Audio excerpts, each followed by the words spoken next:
What's up, you guys? It's Graham here. Oh, my bad. I'm not Graham. I'm doing a reaction video of Graham. Dude.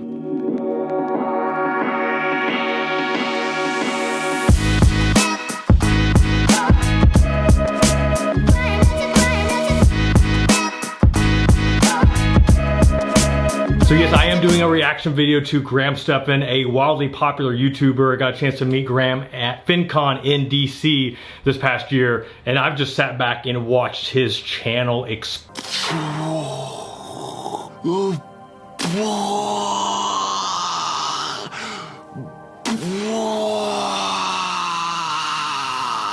I think as of right now, his main channel has 1.2 million subscribers. His second channel has over 200,000. I mean, it's just, he's a YouTube force. There's three reasons why I want to do a reaction video to Graham's CNBC video. For one, it seems like everybody did a reaction video. His girlfriend did a reaction video. Meet Kevin did a reaction video. Even Graham did a reaction video reacting to himself, I think. I don't know. Two, I used to live in LA. I love In-N-Out Burger, and the fact that Graham lives in LA and he's a millionaire in LA and he only spends like $7 a month on expenses. I was just curious how he did it, so I wanted to actually capture that reaction. And three, come on, YouTube algorithm. Let's just be real. Graham is blowing up on YouTube, so if I'm reacting to him on YouTube, maybe YouTube will like me more. I love you, YouTube algorithm. Be nice to me. All right, let's go ahead and get into it. This is me reacting to Graham Stephan, millionaire YouTube star, on his CNBC Make It video. I always believed that I would be a millionaire, and I think originally my goal was to try to hit that by 30. Ended up surpassing that by a decent amount. This is the moment. I gotta give him props, right? I don't know when I had a goal. I don't even know if I ever had a goal of becoming a millionaire. A lot of it because of just the broke mindset, the butt pew mindset I had growing up. So it wasn't really till I became an entrepreneur and just started recognizing, okay, yeah, there is that potential. So the fact that he had a goal, just goes to show, when you've got a goal, you got something to work towards, you know what you need to do. And I gotta give him props for that.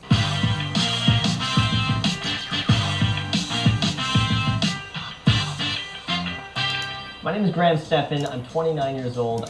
Now I could be totally wrong here, but we just saw a coffee machine, and I don't think that was his place. I thought I read somewhere where he doesn't pay for coffee. I don't know if that was just some B-roll shot that CNBC wanted, but anyway, just thought I would mention that. I make $1.6 million per year and live in Los Angeles, California. And welcome to, wait for it, millennial money.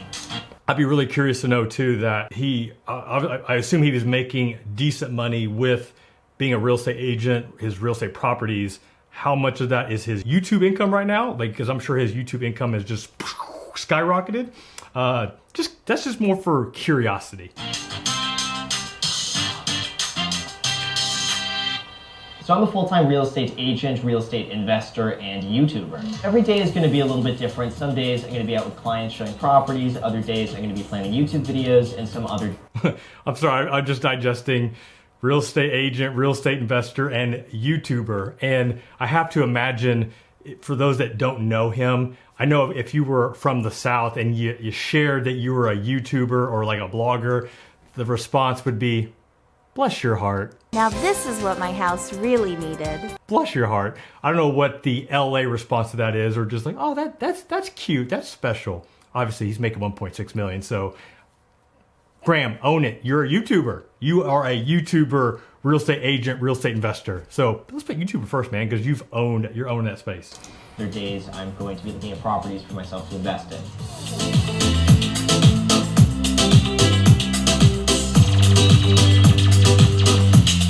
My mortgage is just over $2,800. Fascinating. I didn't realize that. Where he records, I don't even know if that's his garage. I didn't realize that he is renting out one side of the condo and living in the other.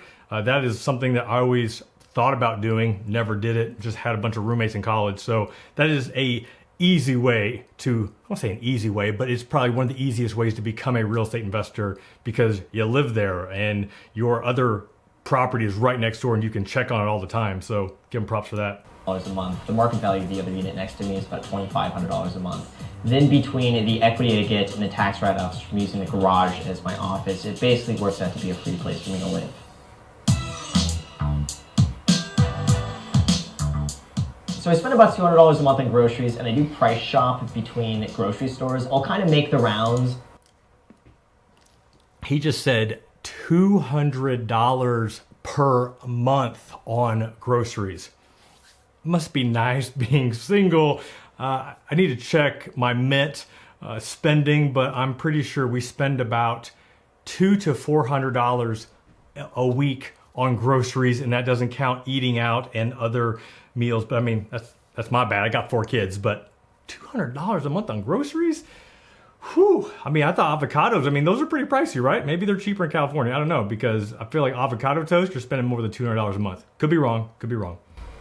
And to stock up on whichever item is the cheapest at which store.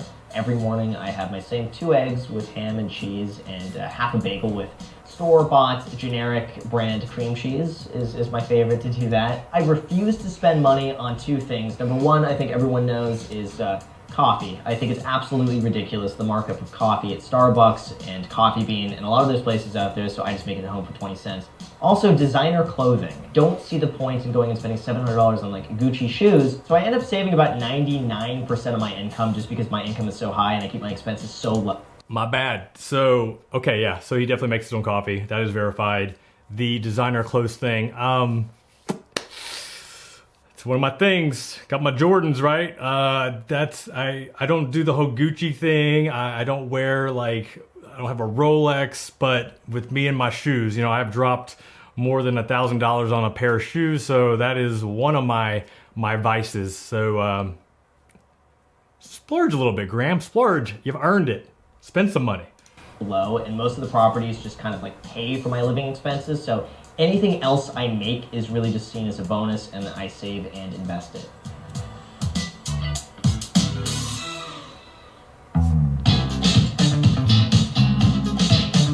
You know, something I always wonder when I see that somebody is a quote unquote millionaire, especially when it comes to real estate. And I'm not questioning Graham's millionaire status, just more in general, is that if somebody is a quote unquote millionaire, does that mean they have $1 million in the bank? Does that mean that they have real estate properties that are appraised at $1 million? The reason I ask is because just because you say it's worth a certain price doesn't necessarily mean that you are going to get that price whenever you want it.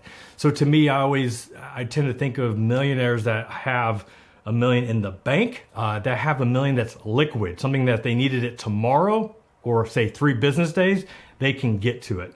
But I know that everybody's definition of a millionaire or multimillionaire is different. So just something I just like to ask, like to probe a little bit to find out what that looks like.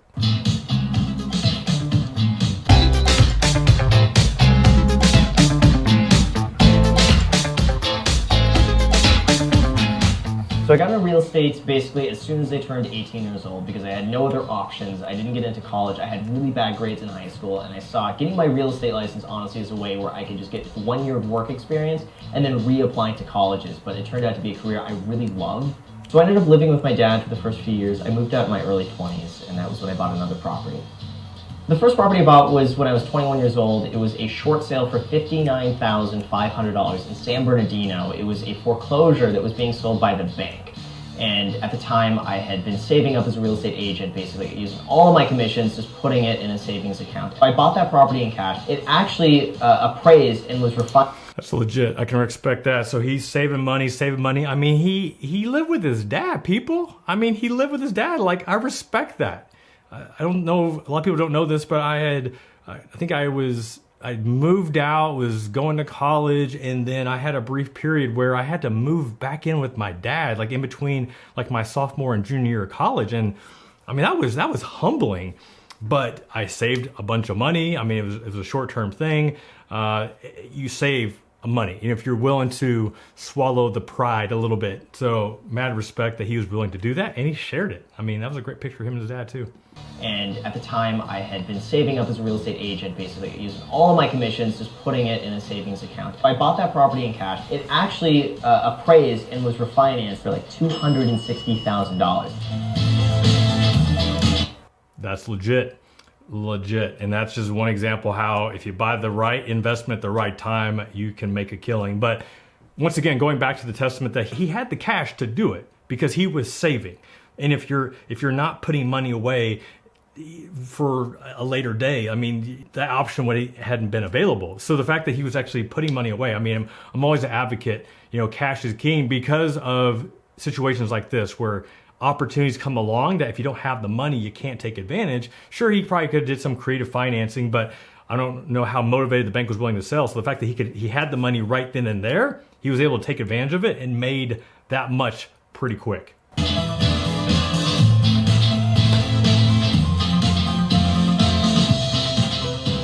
My investing strategy really hasn't changed since I was 21, and all of it has really just been about real estate. If anything, I'm just looking to buy more expensive real estate now that makes a little bit more money, but otherwise I've just kept doing the same thing over and over again.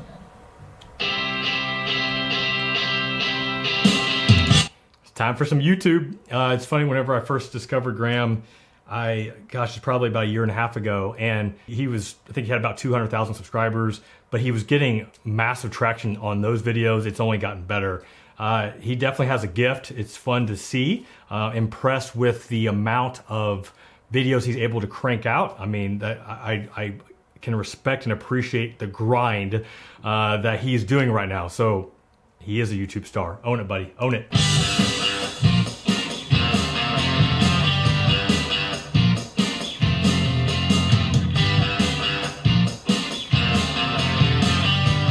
I had no idea that anyone would actually watch me, and I had no idea that I could actually make any money doing this, so I started it really just with the intention of having fun. I had always wanted to do it, but I also... It's briefly said, and then it's moved on to the next point.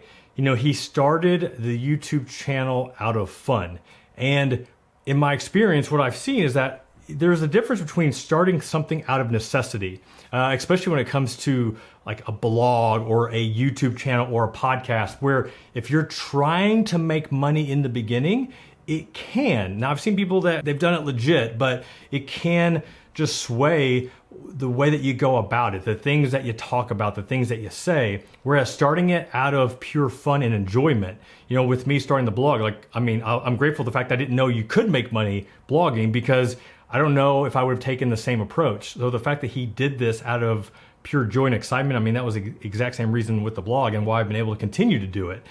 So there's a lot to be said, and I would definitely want to stop and react to that because I think that's huge.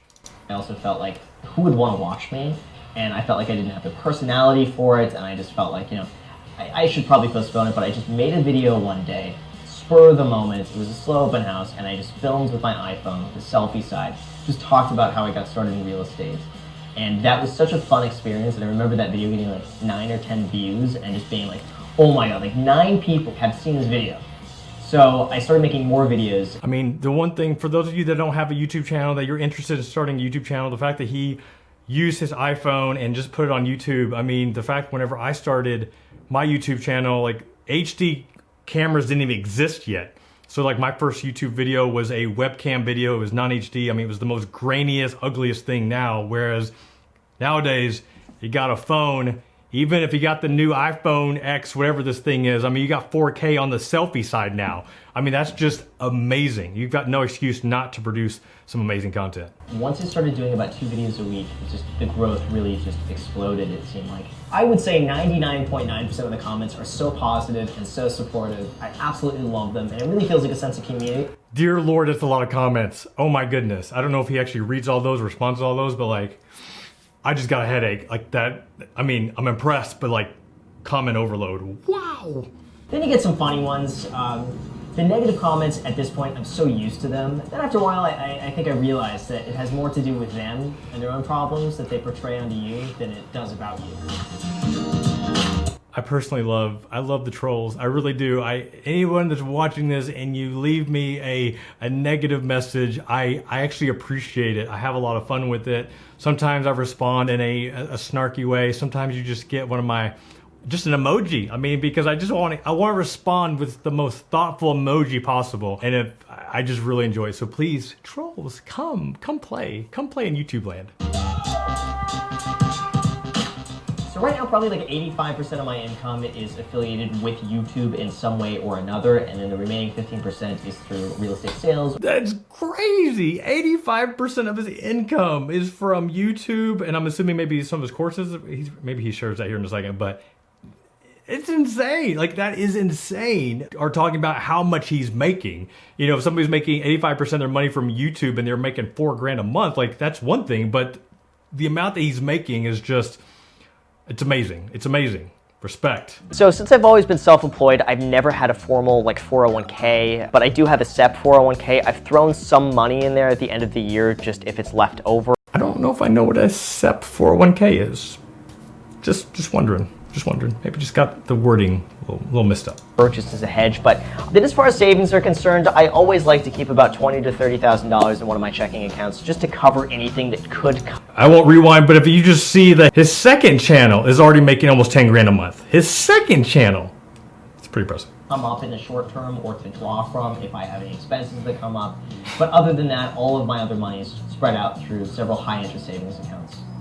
So coin collecting was actually something I really got into as a kid. For some reason, I found it really cool to collect like old American coins. Graham's collecting coins. I collected G.I. Joes as a kid. I actually didn't collect them. I just played them and demolished them, but that's what I was doing as a kid. And what I would do is go across the street from where I would work to a bank, and the bank teller knew me, and she knew me because I would go in and always ask for like any old money that she would have changed. $200 of all just like perfect condition $10 bills from 1934.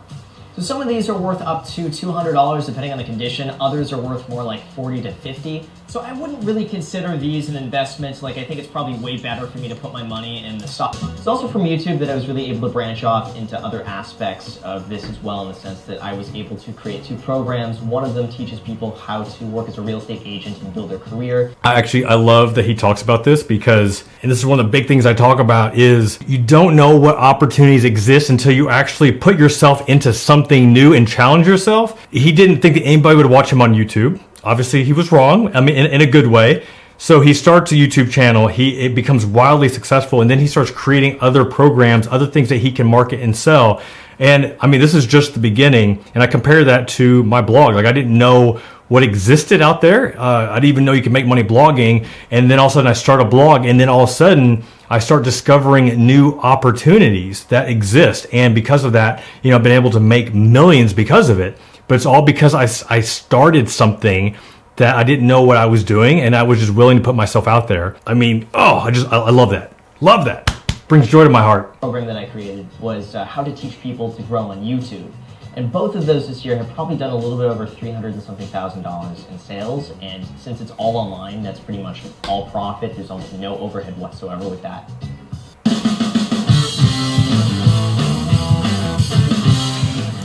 Obviously, I do have some YouTube envy. I mean, come on, he's got like 1 gajillion subscribers, but I also have some Tesla envy. I've been craving a Tesla for longer than I probably need to admit. I want a Model S. I'm craving it.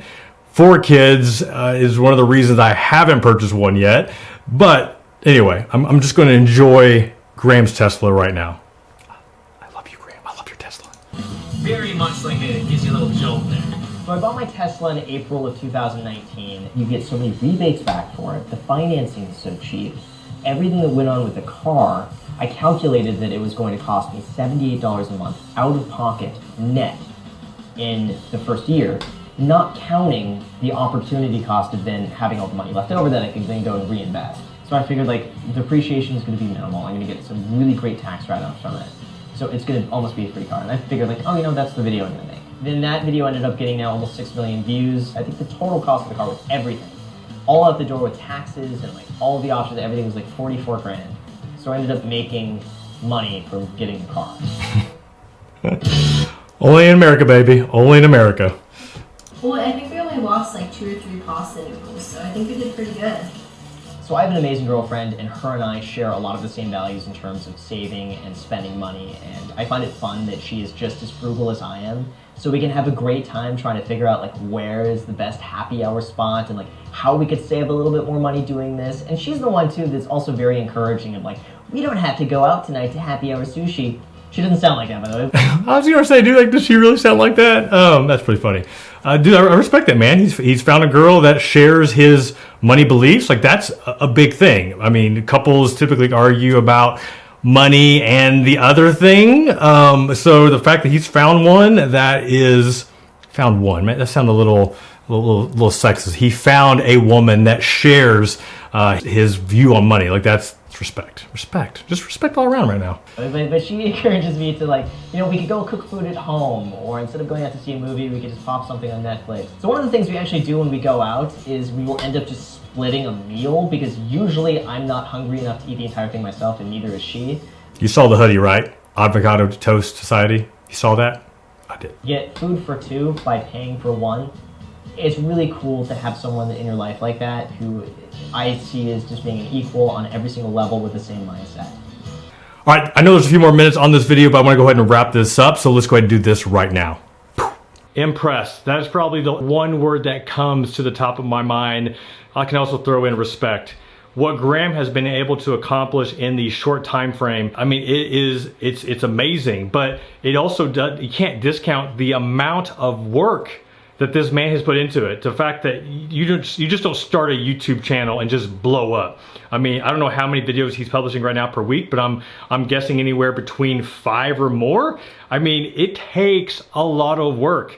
And even the style videos that he does, like, it's not very high-end production, but I mean, you can tell he puts a lot of thought into his videos. I mean, he's got some funny jokes, he's got just stuff. I mean, he's got some good stuff. Their entire lives, or they would look at me and be like, well, good luck with that. You would be lucky to retire by the age of 55. well, to all of those people who laugh. But the main point that I want to stress, and I already mentioned this in my reaction part, but it's how Graham started this YouTube channel, that he didn't even think that it would be anything. But the fact that he was willing to try and put himself out there, I mean, now he's making over $100,000 a month, but then he also created these other courses, and I can only imagine the opportunities that are gonna come along. But I don't think that you fully digest like what you have done and the things that are going to come your way.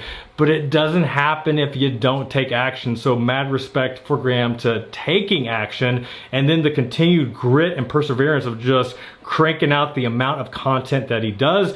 I just really hope he's still enjoying the process, because obviously his subscribers are enjoying the content he's putting out.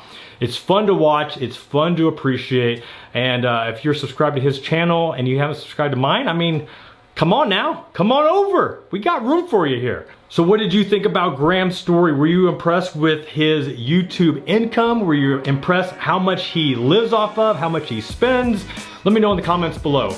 I enjoyed watching this, reacting to this. There are other videos I plan on reacting to as well. If you have any suggestions, leave those suggestions in the comment below.